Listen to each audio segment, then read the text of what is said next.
Citizens, it's that time. You are officially in Alert Zone. Welcome to the Alert Zone TV. I'm the Wizard, Uncle James. I would love for you to become an active citizen of the Alert Zone, and you already know how to do that. Welcome to another edition of Never Again, the little docu-series that we do here on the Alert Zone TV. I hope everybody enjoy these. They meant to be fruitful. They meant to send you, to show you how things can happen, and just in the world of firearms, and staying a couple steps ahead.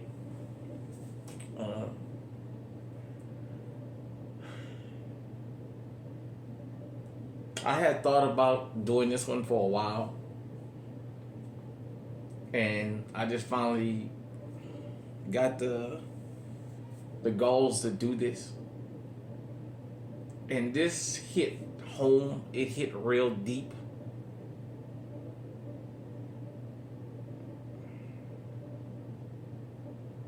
We're going to talk about this.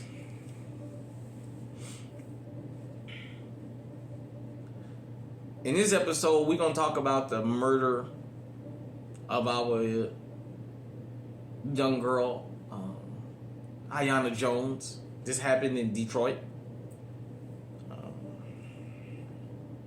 Being a father and a grandfather, you think about these types of things, and you think, especially in our community, that this could easily be one of us experiencing this.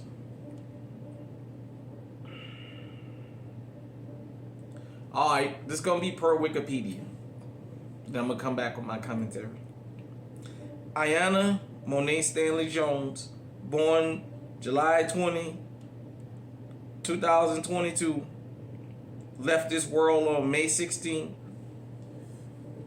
2010, was a 7-year-old African-American girl from Detroit's East Side who was shot in the neck and killed by police officer Joseph Weekly during a raid conducted by the Detroit Police Department Special Response Team.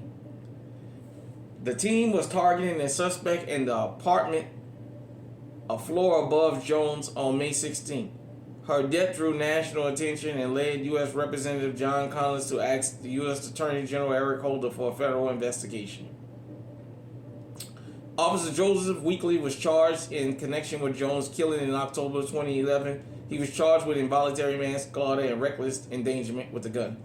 Weekly's first trial ended in a mistrial on June of 2013. His retrial began in September 2014, and on October 3rd, the judge, Cynthia Gray Hathaway, dismissed the involuntary manslaughter charge against Weekly, leaving him on trial for one charge, reckless discharging of a firearm. On October 10th, a second trial ended in another mistrial, and on January 28, 2015, a prosecutor dropped the last remaining charge against Weekly, ensuring there would not be a third retrial.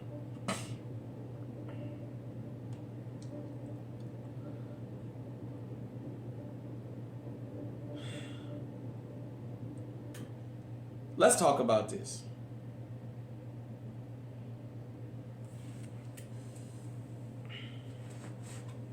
I got the Canon TP9 Elite Combat Executive with me today. It's clear. I actually followed this case as much as I could from where I was. I saw a video and a trial testimony of the grandmother. The grandmother was actually in the house and saw everything. The grandmother testified, which made a lot of sense, that the police kicked her door open and they were looking for somebody, and she said nobody's in here, but they asked who was all in the house, and she said, my grandbaby is asleep, just let me get my grandbaby. The SWAT team went in that bedroom. According to Officer Weekly, the grandmother lunged at him, and instead of him shooting the grandmother, he shot that baby while she was sleeping and killed her. Now, we all know, when it comes to police raids, especially on black homes, they would gawk at the chance to get to shoot somebody and get away with it. Let's just be honest. When police raids happen, when they're kicking in a property and you got 50 dudes all armed to the teeth, they're looking for action. Just simple as that. I saw how the grandmother questioned that officer and he didn't bat an eye like it's nothing happened to this lady. He shot that baby and he killed her. And they didn't do nothing to even try and save that baby. They let that baby die. It really angered me that the judge threw the case out. And she even said, just blame it on me. Just blame it on me. Blame it on me that everything got thrown out. You didn't shoot him. You didn't shoot that little girl, I'm sorry. But it raised a question about police raids when they know children are in the home. And the danger of children being shot during a raid. We love talking about you're not a man if you do something to a child and this and that. Yet we let law enforcement get away with harming children in this country way more than we should. And everybody got a fucking excuse on why it's okay. He shot that baby in her neck while she was sleeping. Notice when he said through the actual trial, when he shot, he didn't say that he misfired or he lost control of the gun. He shot one time and he shot that baby. He killed that baby on purpose. And the grandmother had to sit there and watch her granddaughter be killed. When we talk about back the badge, the thin blue line, we support law enforcement and all this, we back the blue. You have to understand something. Is this the stuff you back? Because you can't back them only when it's good. But when they're wrong, well then no. No, you gotta take the whole package.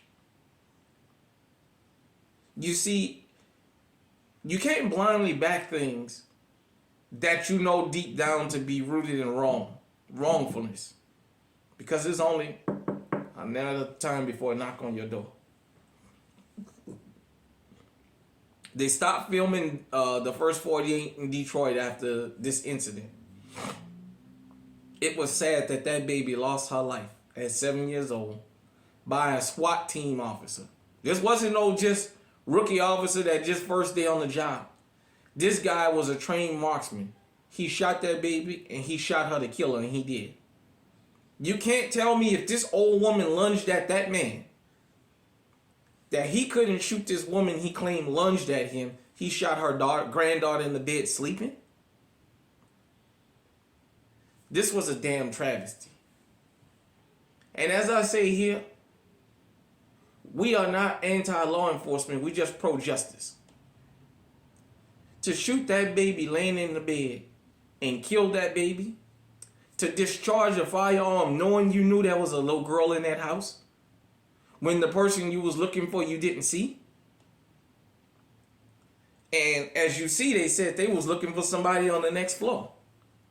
And they went in here. I don't know if the grandmom still lives. I definitely want to send my condolences to the grandmom and to the family. This really bothered me, and it still does. Because although this lady had to watch her granddaughter be murdered for nothing in front of her, this is more common than a lot of people think.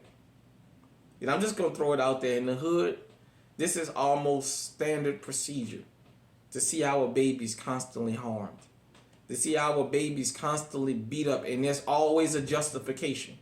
There's always a justification for doing it to us. Always.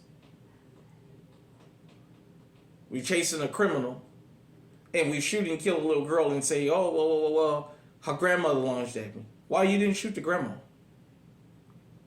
And the blank stare Officer Weekly had on his face when this woman was crying on the stand and just begging, why did you shoot my granddaughter? You know I never lunged at you. You know I didn't do anything. I just asked you, let me get my granddaughter and you guys can search the house. Nobody else felt threatened for their life. But you see, he has a whole system to back up his criminality. I'm going to ruffle some feathers with what I'm about to say, but I'm going to say it. I know a lot of times people say God going to deal with him, but you know what? Do you know that? Let the justice system deal with him properly if we got a fair justice system. He shot and killed that baby, but he said out of his own mouth that the grandma lunged at him. How do you shoot and kill a sleeping baby if the grandma lunged at you? You didn't shoot the grandma, but you shot the baby? What, you gonna tell me that woman grabbed that gun and it went off and you just, of all the places the bullets could have went, it went in that little girl's neck? You gonna have me believe that?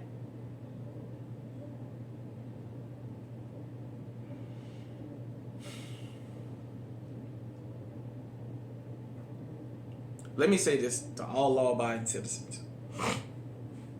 A lot of us know people that's into criminality. Be careful who you let come in your home, because you don't know what they're running from, and you don't know what's following them, what's bringing them to you. Because Aiyana Jones could easily be your son or your daughter. How many times have we talked about that here on this channel? But go on YouTube and look at how many times kids have been hurt by law enforcement. You just had down there in Mississippi, which is off topic. That woman said the only people in the house is my kid, and her son comes running out of there, 11 years old, and the officer shoots that kid. Thank goodness he survived.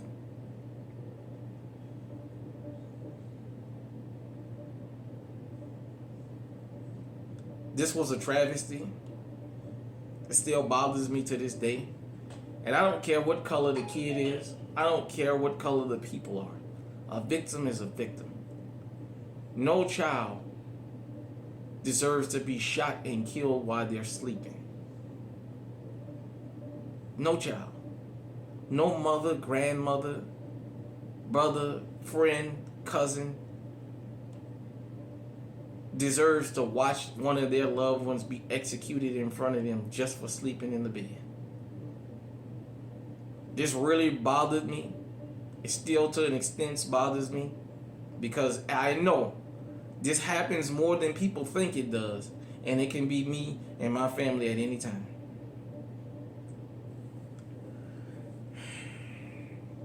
Thank you everybody for tuning in. I hope you guys and girls enjoy this series. I just want to say, man, we got to be careful out here. Unfortunately, we got criminals running around on the loose. But we have a country, we have a government that's training people to be criminals and putting badges on them and putting them in blue. And they have the same nefarious ways as the criminals you see running around. Hit me in the comment section. Let me know what you think about this. Until next time, next episode, be safe, stay armed, stay on high alert.